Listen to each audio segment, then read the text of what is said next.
নমস্কার বন্ধুরা, আশা করি আপনারা সবাই ভালো আছেন। আমরা সবাই ভালো আছি। তো বন্ধুরা চলুন দেখে নেওয়া যাক আজকে একটু ভিন্ন স্বাদে ভিন্নভাবে কিন্তু মাছের ঝোলটা করা হয়েছে। তো অবশ্যই বলবো বন্ধুরা, সিজন শেষ হওয়ার আগেই কিন্তু একবার অবশ্যই এইভাবে খেয়ে দেখবেন, আশা করি আপনাদের ভালো লাগবে।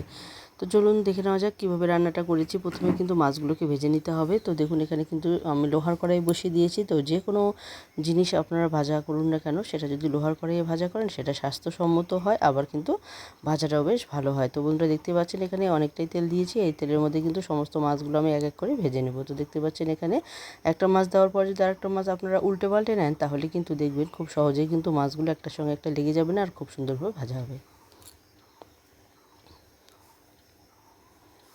তো দেখতে পাচ্ছেন বন্ধুরা, আমার কিন্তু মাছগুলো ভাজা হয়ে গেছে। তো এইভাবেই সমস্ত মাছগুলো কিন্তু এক এক করে ভেজে নিচ্ছি। এরপর আমি যে জিনিসটার কথা বলছি সেটা হচ্ছে এই যে এটাকে আমরা বলি বাস্ক কচু বা বলা কচু। তো অনেকেই কিন্তু জায়গা বিশেষে অনেক নামেই জানেন। তো আপনারা কে কী নামে জানেন অবশ্যই কমেন্টে জানাতে ভুলবেন না। তো দেখুন আমি কিন্তু ভালো করে ছুলে নিয়েছি। ছুলে নেওয়ার পর কিন্তু লম্বা লম্বা করে কেটে নিয়েছি। তো দেখতে পাচ্ছেন আপনারা তো আলু দিয়ে অনেক মাছের ঝোল খেয়েছেন, এভাবে হয়তো বা কখনোই খাননি। এগুলো খেতে কিন্তু বেশ মজাদার হয়। তবে এই কচুটা কিন্তু একদম ভালো কচু নিতে হবে, শক্ত যেন না থাকে। তো দেখুন এখানে কড়াই বসিয়ে দিয়েছি, আর দিয়েছি দুটো কাঁচা লঙ্কা, সাথে দিয়েছি আমি কালো জিরে। তো কালো জিরেটা আপনারা চাইলে একটু কম করেও দিতে পারেন, আমার এখানে একটুখানি বেশি হয়ে গেছে। তো দেখতে পাচ্ছেন এখানে এখন আমি কচুগুলো দিয়ে দিলাম, আর কচু দেওয়ার পর কিন্তু এটাকে ভালো করে ভেজে নিতে হবে, যাতে করে এখানে ভাজার মধ্যে প্রায় সেদ্ধ হয়ে আসে। তো বন্ধুরা দেখতেই পাচ্ছেন এখানে কচুগুলো কিন্তু আমি দিয়ে দিয়েছি। তো অবশ্যই বারবার বলছি, এই কচুগুলো কিন্তু অনেক সময় অনেক আছে হাতে চুলকোয়, মুখে চুলকোয়, তো এগুলো কিন্তু দেখে শুনে নেবেন। তো যে কচুগুলো দেখবেন একদম পরিষ্কার, অনেক সময় মুখে একটু দিয়ে দেখতে পারেন, যদি হাতে যদি না ধরে তাহলে বুঝবেন যে সেই কচুটা কিন্তু ভালো। তো দেখতে পাচ্ছেন এখানে কিন্তু এই কচুটা যে দিয়েছি, এই কচুটা কিন্তু একদমও হাতে ধরেনি। তো এই কচুটা কিন্তু ভালো। আর এখানে কচুগুলো ভালো করে সেদ্ধ করে মানে ভাজা করে নেওয়ার পর কিন্তু এখানে সেদ্ধ করা আলুগুলো আমি দিয়ে দিয়েছি। এখানে দুটো আলু আমি সেদ্ধ করে নিয়েছিলাম আগে থেকে, সেই আলুগুলো কিন্তু একইভাবে লম্বা করে কেটে নিয়েছি। তো যখন এই আলুগুলো প্রায় ভাজা মানে কচুগুলো ভাজা হয়ে গেছে, ঠিক সে সময় কিন্তু আলুগুলো দিয়ে দিয়েছি, কারণ আলুগুলো কিন্তু আগে থেকে সেদ্ধ করে নেওয়া। এখন আমি স্বাদ মতো দিয়ে দিলাম লবণ আর হচ্ছে হলুদ। তো যতটুকু আমি ঝোল করব সেই আন্দাজ মতোই লবণটা কিন্তু এখন দিয়ে দিয়েছি। আর লবণ আর একটু সামান্য একটু হলুদ দিয়ে কিন্তু নেড়েচেড়ে ভালো করে আবারও ভেজে নেব, যতক্ষণ না আলুগুলো ভাজা হয়। তো এদিকে দেখুন মশলাটা রেডি করে নিয়েছি। আদা বাটা, হলুদ গুঁড়ো, জিরে গুঁড়ো, ঝাল লঙ্কার গুঁড়ো দিয়েছি, আর এখানে দিয়েছি আমি ধনে গুঁড়ো। তো এখন আমি এটাকে জলে গুলিয়ে রেখে দিলাম।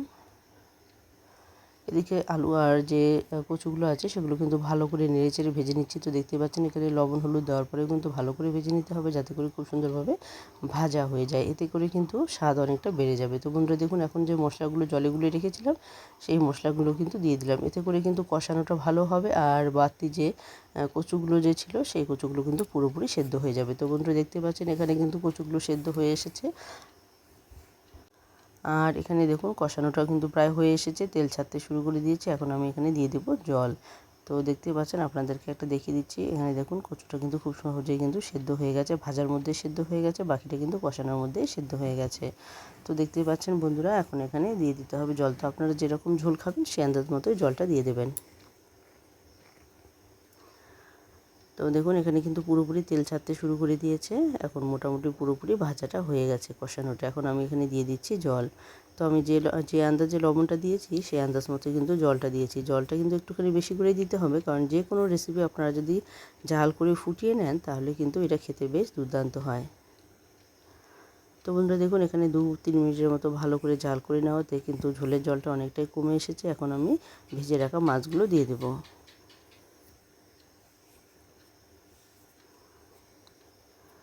তো আপনারাও যদি এরকম গরমের সিজনে যদি এরকম মাছের ঝোল খেতে চান, তাহলে অবশ্যই একবার ট্রাই করে দেখবেন, আশা করি আপনাদের ভালো লাগবে। তো আলু দিয়ে তো অনেক খেয়েছেন বন্ধুরা, একবার কচু দিয়ে খেয়ে দেখুন আপনাদের কেমন লাগে। অবশ্যই কমেন্টে জানাতে ভুলবেন না, কারণ আপনাদের একটি কমেন্ট, একটি লাইক কিন্তু আমাদেরকে অনেকটা উৎসাহিত করে নতুন নতুন রেসিপি তৈরি করতে। তো বন্ধুরা দেখুন, যারা পুরনো বন্ধুরা আছেন তাদেরকে অসংখ্য অসংখ্য ধন্যবাদ। আর যারা নতুন বন্ধু দেখছেন, এখনও বন্ধু হননি, তারা অবশ্যই বন্ধু হয়ে পাশে থাকবেন। আর বেশি বেশি করে শেয়ার করে দিন, যাতে সবাই দেখে এটা বানিয়ে খেতে পারেন এই সিজনের নতুন নতুন রেসিপি। তো বন্ধুরা দেখুন এখানে নামিয়ে নিয়েছি, কতটা লোভনীয় হয়েছে দেখতে। তো দেখতে যেরকম লোভনীয় হয়েছে, খেতেও কিন্তু ভীষণই সুস্বাদু হয়েছে।